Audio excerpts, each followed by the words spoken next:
Wherever there are shadows, there are people ready to kick at the darkness until it bleeds daylight. This is Bleeding Daylight with your host, Rodney Olson. Welcome and thanks for listening today. Dozens more episodes of Bleeding Daylight filled with hope are waiting for you at bleedingdaylight.net. You can help kick the darkness by sharing this and other episodes with friends through your social media and word of mouth. We know that what we eat affects our bodies and our physical health, but could it also be affecting our mental health and even our spiritual well-being? Today's guest has taken a dive into nourishment for the whole person.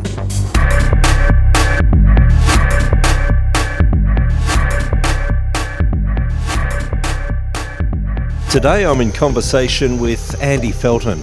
Andy is a former Naval Academy graduate and nuclear submarine officer whose life took an unexpected turn when he faced some serious life challenges. Through the trials, he reconnected with his faith and developed a passion for nutrition. After finding a gap between theological wisdom and scientific research, he authored the book Nourished by Design, a Christ-centered approach to nutrition. Now a father of two with his own healing journey to share, Andrew offers fresh insights on how we can approach nutrition as part of our spiritual walk. Andy, welcome to Bleeding Daylight. Thanks, Rodney. I appreciate it. Your book begins by taking us right back to the creation story of Adam and Eve and takes us then through some other early accounts described in the Bible. Now, it might seem strange to some people to start a book about nutrition there, so why do you think that's so essential to take us back to those early stories? A lot of people actually do take it straight back to Adam and Eve when they talk about nutrition. That is often reflexively the first place people go. And why? Because God placed the first man in a garden full of abundant food, and that's where the story begins, with Adam's perfect nourishment. Now, I think some people draw the wrong conclusions from that and try and apply those incorrectly to the Christian diet. The reason I started in the garden is because it tells us about our anthropology. It tells us about who we are, who God is, and how we relate to God. Ultimately, God created us to be physical beings with bodies, to live out His purposes in the real world in time and space. This is kind of lost oftentimes on Christians who focus a little bit too much on the so-called spiritual aspects of faith and neglect the bodily, physical aspects of our daily existence. But I wanted to make sure that I quash that from the beginning and develop a real theology of nutrition that takes our bodily purpose into account. And I suppose you do end up with two sorts of people, two different camps. You get those who, as you say, will just look at the spiritual side of things and cultivating good spiritual habits and neglecting the body. And then there are those, again, that you've hinted at, who will have a look at those early accounts and say, well, this is obviously how we're meant to live. And they draw parallels to the early diet, which again are not helpful. So what you've tried to do is to combine them. Say, yes, we are spiritual beings, but also we've been given a body to steward, haven't we? Yeah, that's exactly right. God created us to be hungry. The beginning of my introduction follows this arc of redemptive history, including the fall and the Jewish dietary laws, the fact that Esau traded his birthright for a bowl of lentil soup. Melchizedek in Genesis 14 offers bread and wine in this kind of mysterious offering that foreshadows Christ eventually offering himself as bread. The Bible is littered with this theme that we're created to be hungry beings, that because of our existence in time and space, God brings our spiritual needs into the real world through food. It's an object lesson in this spiritual reality that we are meant to feed on God and God alone.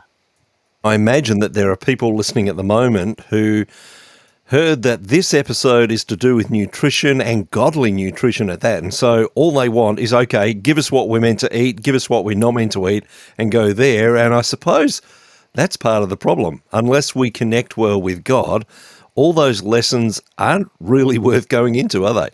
Exactly. That's really the reason I wrote the book. As I was struggling with my own health issues, I struggle with the two things at kind of the same time. People are struggling with mental illness, right? Anxiety, depression, all of those types of things, and infertility. I mean, those two things are both skyrocketing, right?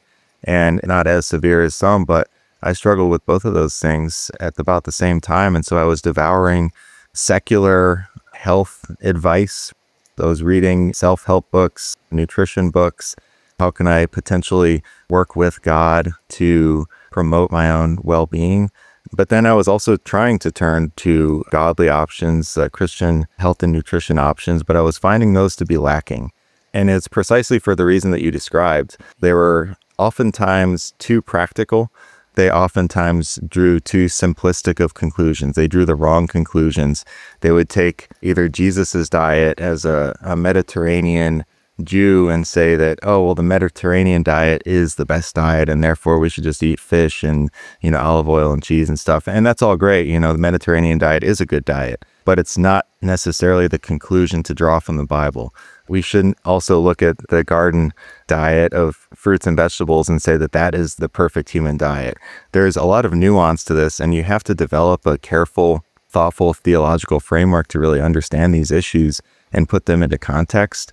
And I thought that that was severely missing in anything that called itself a Christian health and nutrition book. And so that's why I really wanted to write this book and to kind of lay that foundation, but then also not to neglect those practical aspects. I mean, those are important too. People need to understand, based on this foundation, okay, what is it that I should eat? How should I eat? When should I eat? All of those questions are very important, and I don't neglect those. Going back to the issues that you were facing at the time, certainly with you and your wife facing problems with infertility, that would have exacerbated the problems that you had with anxiety. So when did it first occur to you that maybe the answer could be found in returning to your faith? Those struggles can occur for all sorts of reasons.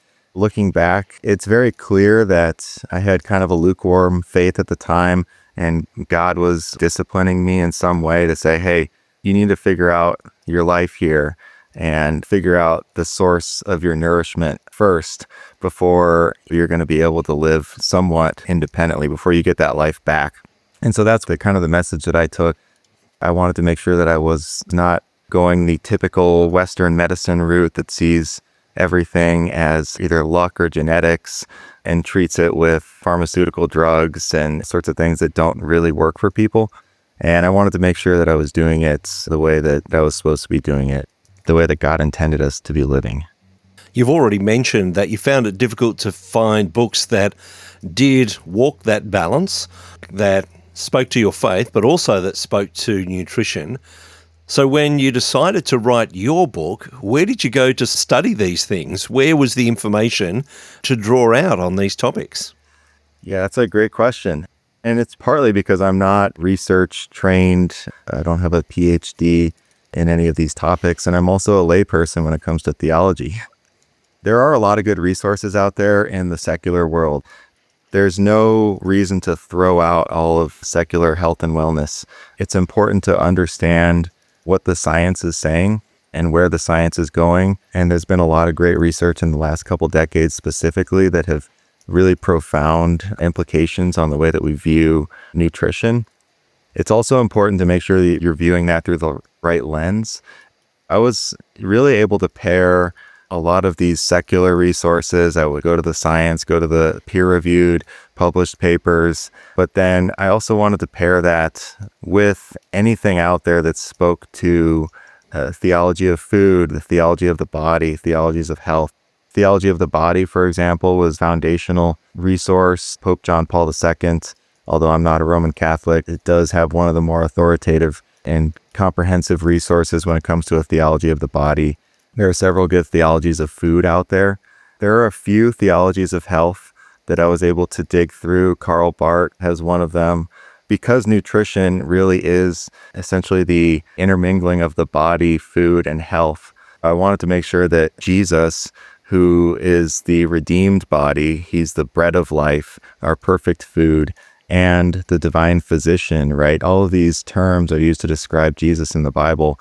And what a perfect way to illuminate those three important aspects of health. I wanted to make sure that I paired Jesus as the true compass with science as a helpful vehicle to get to where I was going. We can just see food as nutrition only. We can see it as the thing that fuels our body, and we need to take great care to be building our body well with nutrition. But as you look through Scripture, food plays such a central part, doesn't it? When we see Jesus meeting with people, when he signifies, I'm going to eat with this person or that person, and the religious authorities of the day are talking about, hey, he's eating with sinners because eating together signifies something. Is there something in that you're able to bring out in this book about eating together as a way of developing friendship or growing friendship with others? That's a great point that comes up again and again in Scripture. And I'd like to rewind a bit. I'd like to get to Jesus, but I'd like to rewind to the Old Testament, because if you look at the proper meaning of the Mosaic dietary law, and I think this is another thing that people get confused all the time. They think that Christians perhaps shouldn't eat pork, maybe because it was outlawed in the Jewish law. And perhaps the purpose of the Jewish law for that reason was to keep the Jewish people healthy. I don't think that's the right conclusion to draw. I think that the actual proper theme that we should draw from the dietary law is this idea of segregation. And numerous times in Leviticus, when the law is being given, God is talking about separating his people from the pagan nations that surround them. And the best way to do that is to keep them from eating together. That really is the main purpose of that law. And it's a testament to the fact, indirectly, that eating together is like the first step to marrying together and living together and starting to worship pagan gods and idols. I think that that foundation exists in the Old Testament, this idea of food as fellowship and the table as a communal backdrop. Jesus just steps in and takes this to the next level in a more positive way. We talk about Jesus being described as a glutton and a drunkard. Those terms were not something you want to be called.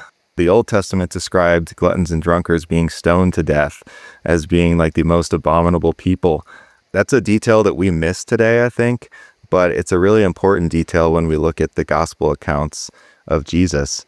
He was known to dine with Pharisees. He was known to multiply loaves of bread. He was known to identify himself as food. I mean, there's all these things that point to the fact that Jesus fulfilling the law, fulfilling all of those Old Testament shadows of him. In short, he really fulfilled the sacrificial altar and instituted the communal table in its place. That was really the central theme of his ministry, especially if you look at Luke. Jesus, he's essentially eating in a meal or he's going to the next meal, the entire book of Luke. This fact cannot be missed as we look at nutrition and as we just look at Jesus' ministry. Were there things, as you studied, as you looked at food in its place in our society and its place in keeping us healthy, were there things that surprised you? Yeah. And, I think I was a little bit skeptical of kind of the Western model of nutrition, the Western model of health and medicine. So I came into it a little bit with that lens.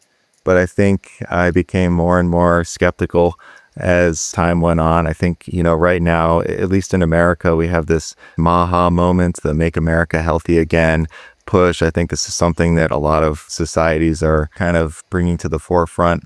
Really, the idea is that there's kind of a rebellion against some of this Western model of medicine. There were some things that I knew beforehand. People have wrongly demonized fat, for example, for a long time.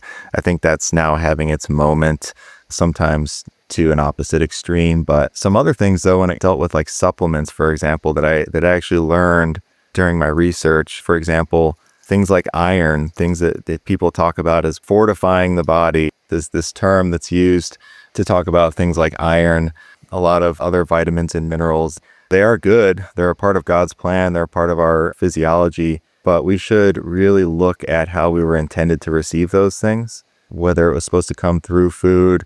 For example, vitamin D, I don't really believe that people should be supplementing with vitamin D. It's not something that's found in food. to any great extent, at least to the extent that most supplements have it in.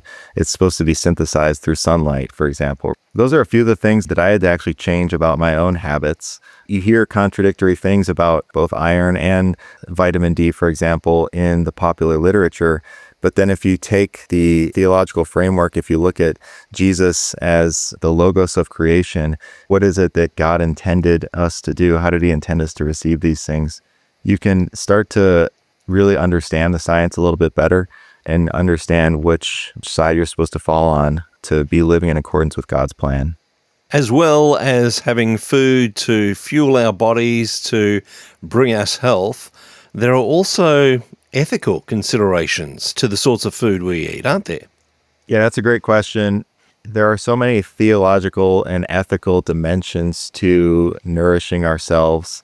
I don't cover them all in the book. Talk about charity, talk about sharing, talk about table manners, being thankful. I do talk about that quite a bit. But one of the aspects that I would like to really hit on is this environmental aspect of food. God calls us to have dominion over the earth, to exercise thoughtful stewardship, and to care for the earth. As Adam's first activities were to care for and keep the garden, we are also to conserve the natural resources that we have.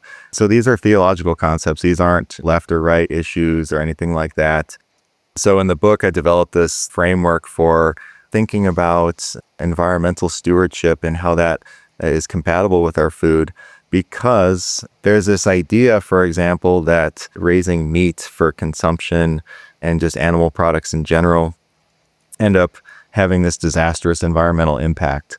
And that's like the kind of going fair in discourse these days.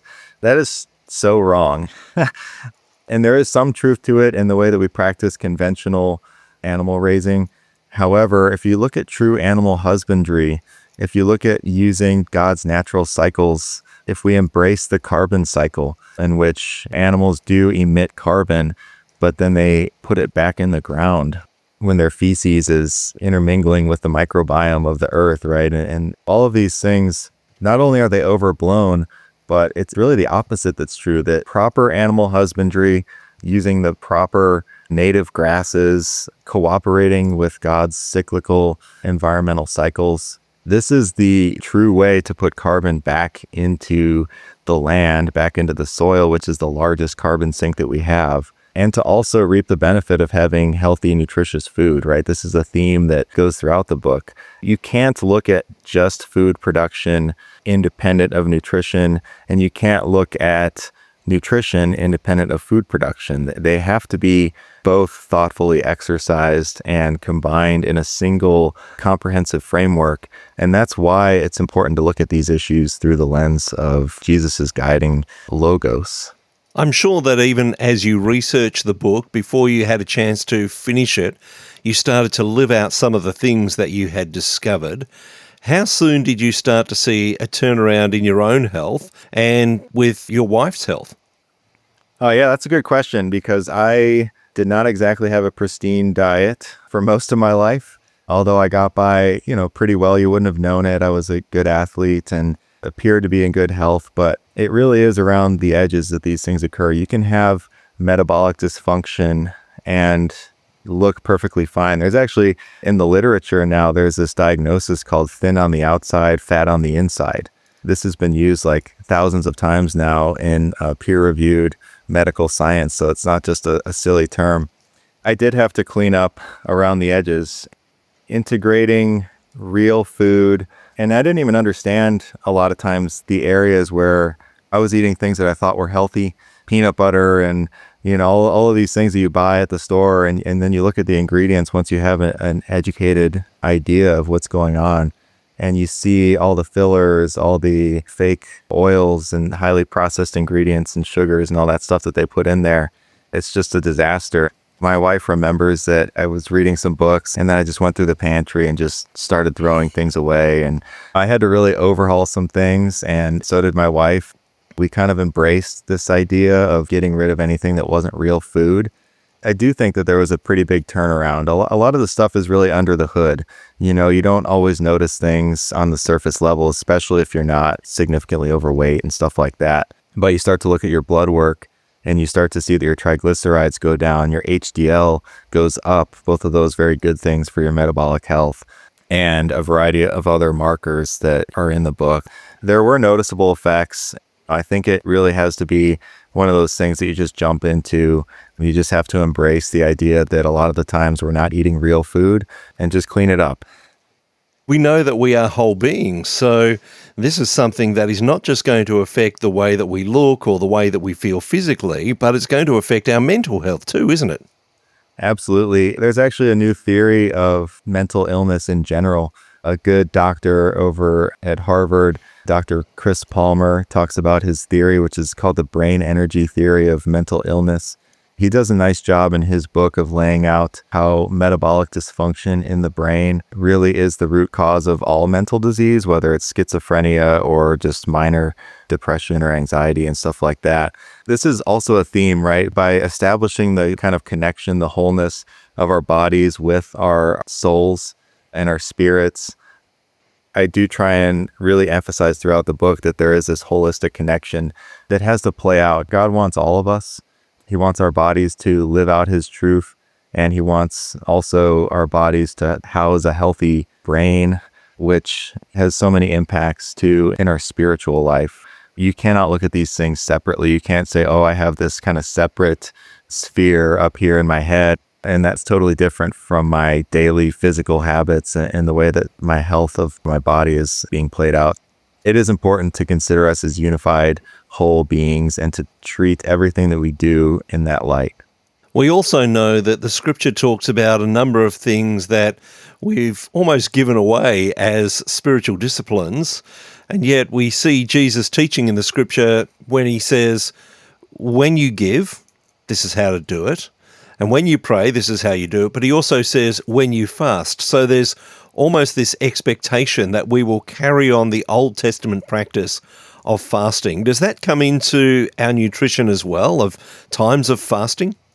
Absolutely. It's so easy to focus too much on what to eat, what not to eat, where to get it, and then dismiss the idea of when to eat and when not to eat. I have a whole chapter devoted to this. It is an assumption that we would fast, like you said. I think we've seeded this idea.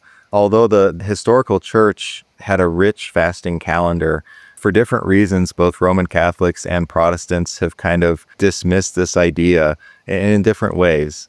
But right now, our fasting calendar or our fasting practices in the church are a remnant of what they used to be. And a lot of people dismiss the idea of fasting for health, as a lot of Christians at least dismiss this idea as being something that is part of this like secular biohacking trend. There's no need for that. If you look at some of the old aesthetic, some of the saints of the early church, you see fasting as this vibrant discipline that's supposed to nourish the spirit and help foster longevity, right? These ideas are not opposed with each other. And I try and really marry those two ideas in the book to kind of return to this ancient discipline that is good for the entire person. It really helps to reorient both our physical and our spiritual hungers in a way that's something that we need to get back to as a church. It does sound like this book is going to be helpful for most people to help with health, whether we're suffering any health issues or not. This is something that is going to be healthy for us, but also spiritually beneficial. But is there a smaller group of people perhaps that you think this book is going to be of interest to? Who do you think the audience should be? Yeah, I really wrote it to be widely approachable for any Christian audience or anyone who maybe has some knowledge of Christianity or who wants to understand more. I try and make it so that it is both spiritually enriching and that it is helpful and practical when it comes to the scientific insights, right? I wanted to make sure that there was no lack of either of those fronts. And so somebody who's struggling with metabolic dysfunction, somebody who doesn't even know what that means, this would be a great book for that person. It's such a good survey, I think, of just covering so many both theological and scientific points and marrying those together in a way that I think will be really helpful as just a basis, as a lens from which people can approach any other resources that are out there, because it's not the most in-depth in any one area. It's not going to be a 1, 2, 3 roadmap for correcting your Hashimoto's or, some other disease, but it's going to lay the groundwork so that if this is all you had, you would be in really good shape. So for someone listening who thinks that it sounds like hard work, having to go through my pantry and work out what I can eat, what I can't and everything, I imagine it does take a little getting used to at the start. But how easy is it to continue following through with this? Because that's the place you're in now. Does it just become part of the routine and easy to follow after a little while? Yeah, I really try and emphasize inclusivity. The Bible and theological inquiry presents no diet that's exclusive. You don't have to get rid of food groups to be doing it right. If that's your idea of healthy eating, then you're doing it wrong. You should read the book. I try and present a framework that is something that should cause delight. I think delight is the key to gratitude, and gratitude is one of the keys to thoughtful Christian eating. If your diet's not causing delight, if cream and butter and meat and bread are excluded from your diet for some reason or some misconception that you have, then you're doing it wrong. I think that that's liberating because people shouldn't feel as though this is going to be some sort of restrictive exercise. Food is something that is supposed to represent God's self-offering love for us. If your food is not doing that, if your diet's not doing that, if it's not causing joy and it's not making you full, then you're doing it wrong. I reject the idea that there's a ton of discipline involved here. There is a little bit of discipline in the fact that we have to understand what's food and what's not food. But other than that, once you reorient both your bodily desires and your spiritual desires to feeding on God and feeding on God's logic and his love as it plays out in this earth, it's not that hard. If people are interested in getting hold of the book, where is it available? It's available on Amazon. The book is called Nourished by Design, a Christ-centered approach to nutrition. That's going to be the best place to get it. I will put a link in the show notes at bleedingdaylight.net so that people can find that easily as well. But I just want to say, Andy, thank you so much for taking the time to research this. And obviously it's had benefits for you and your family, but I'm sure it's going to benefit lots of other people. So thank you for your time today on Bleeding Daylight. Thanks, Rodney. I really appreciate it. Thank you for listening to Bleeding Daylight. Please help us to shine more light into the darkness by sharing this episode with others. For further details and more episodes, please visit bleedingdaylight.net.